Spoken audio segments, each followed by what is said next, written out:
Hello students, आज हम बात करेंगे जो हमारा टॉपिक होने वाला है बायोलॉजिकल क्लासिफिकेशन। इससे हमारा जो लेक्चर था, इससे पिछले लेक्चर्स में हमने बात करी थी आर.एच. विटेकर के ऊपर। आज हम बात करेंगे थोड़ा सा एक्स्ट्रा।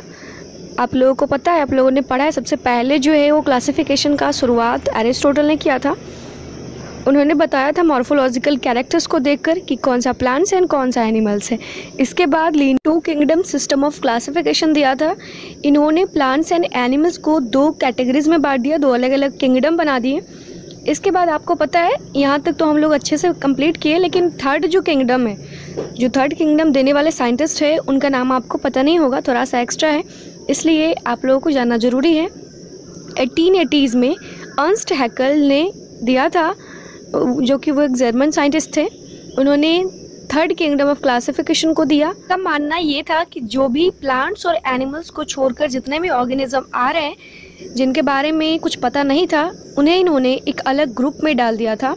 वो ग्रुप है kingdom protista, kingdom animalia, kingdom Plantae. तो ऑलरेडी लिनियस ने डिस्कवर कर चुके थे, उन्होंने टू किंगडम ऑफ क्लासिफिकेशन दे दिया था। लेकिन यहाँ पे जब अर्नस्ट हैकेल ने आए, तब उन्होंने किंगडम प्रोटिस्टा को एक अलग ग्रुप बना दिया, एक अलग किंगडम बना दिया, और इसमें उन्होंने उन ऑर्गेनिज्म को इंक्लूड किया जिनके बारे में कुछ पता नहीं था। वो उन ऑर्गेनिज्म के बारे में कुछ भी डिस्कवर नहीं किया गया था, इसलिए उन्हें एक अलग किंगडम में डाल दिया। वो किंगडम है प्रोटिस्टा।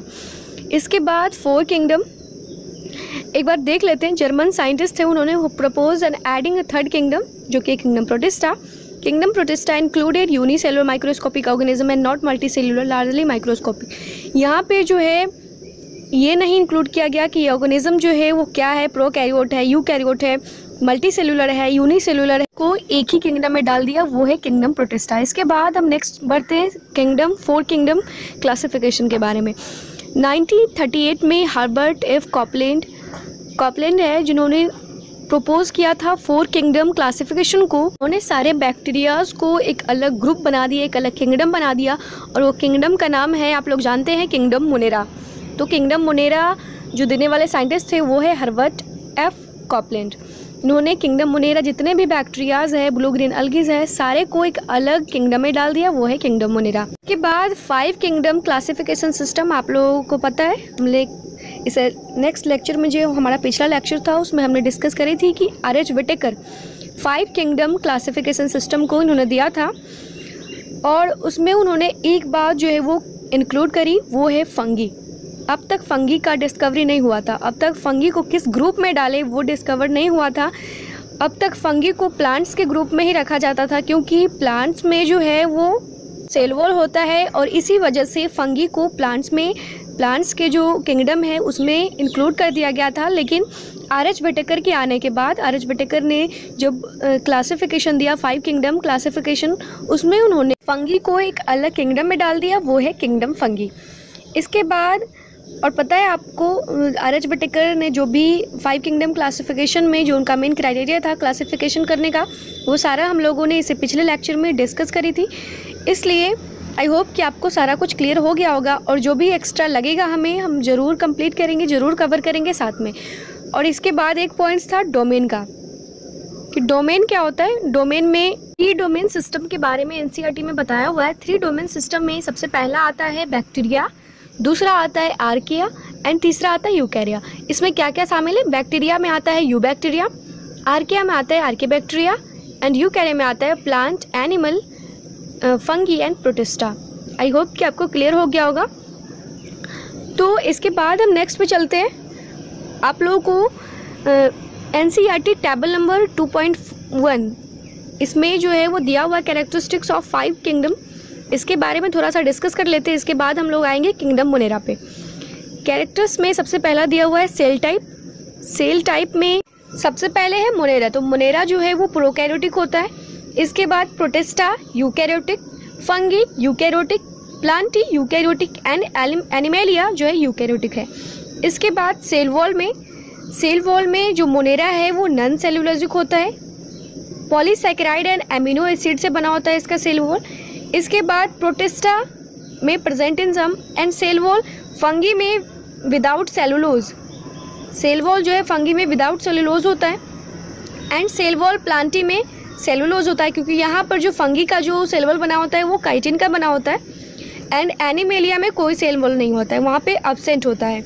इसके बाद न्यूक्लियर मेम्ब्रेन की बात करें तो मोनेरा में एब्सेंट होता है, प्रोटिस्टा में प्रेजेंट होता है, फंगी में न्यूक्लियर मेम्ब्रेन प्रेजेंट होता है एंड प्लांटी में प्रेजेंट होता है, एनिमेलिया में भी प्रेजेंट होता है। इसके बाद मैं अगर बॉडी ऑर्गेनाइजेशन की बात करूं तो बॉडी ऑर्गेनाइजेशन सेलुलर होता है मोनेरा में, प्रोटिस्टा में भी सेलुलर होता है।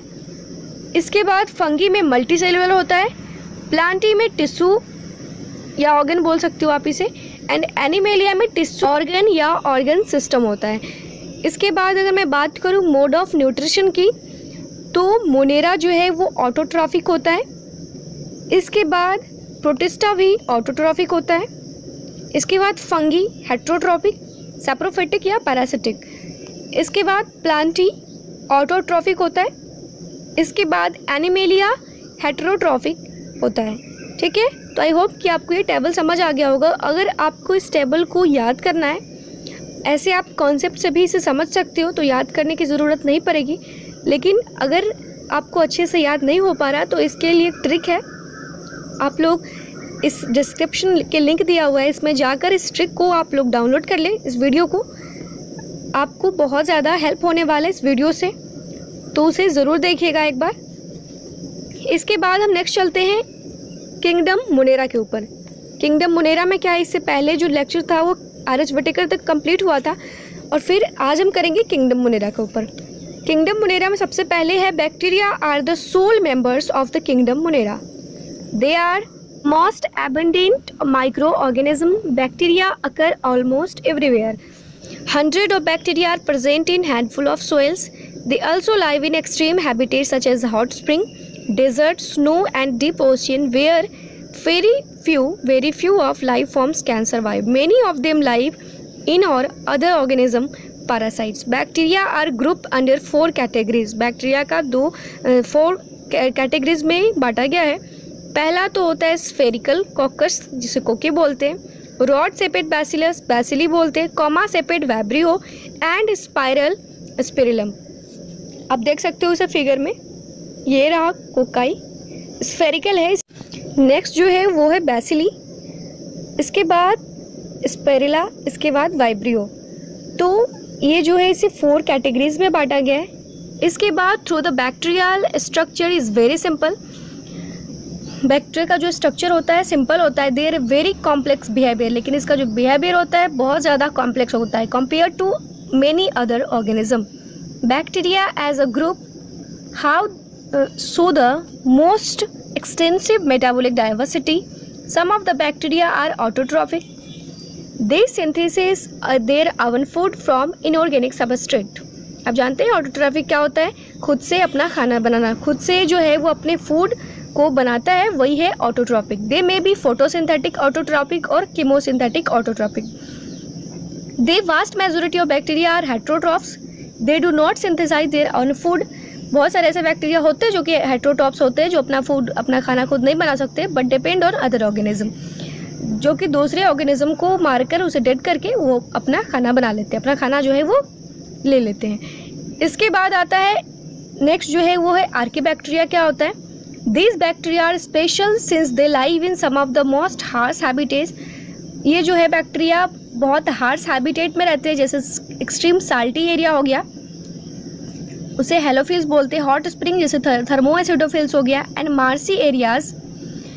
Archaebacteria differ from other bacteria in having different cell wall structure and this feature is responsible for their survival in extreme condition. इनका जो सेल वॉल होता है वो डिफरेंट होता है बाकी बैक्टीरिया की तरह, क्योंकि इन्हें जो है वो हार्श हैबिटेट में करना है, इसलिए इनका सेल वॉल का जो स्ट्रक्चर होता है वो डिफरेंट होता है। Methanogen are present in the gut of several ruminant animals such as cows and buffaloes and they are responsible for the production of methane from the dung of these animals.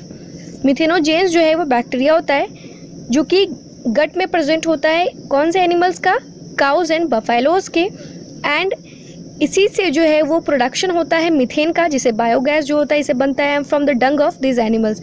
और इस animals के जो डंग होता है इससे मिथेनोजेन जो है वो प्रोड्यूस होता है। तो आई होप कि आपको समझ आ गया होगा। इसके जो नेक्स्ट वाला जो यूबैक्टीरियाज है एंड बाकी सारे जो टॉपिक्स हैं वो हम कल कंप्लीट करेंगे। कल किंगडम मोनेरा हम लोग कंप्लीट कर लेंगे अच्छे से। कल थोड़ा सा एक्स्ट्रा भी हम कंप्लीट करने वाले हैं। तो आज का लेक्चर यहीं तक रहने देते हैं, ज़्यादा लंबा लेक्चर को नहीं करते हैं क्योंकि समझ में नहीं आएगा, इसलिए लेक्चर को छोटा ही रहने देते हैं। तब तक के लिए पढ़ते रहिए, समझते रहिए। कोई भी डाउट हो तो आराम से पूछिए। All the best.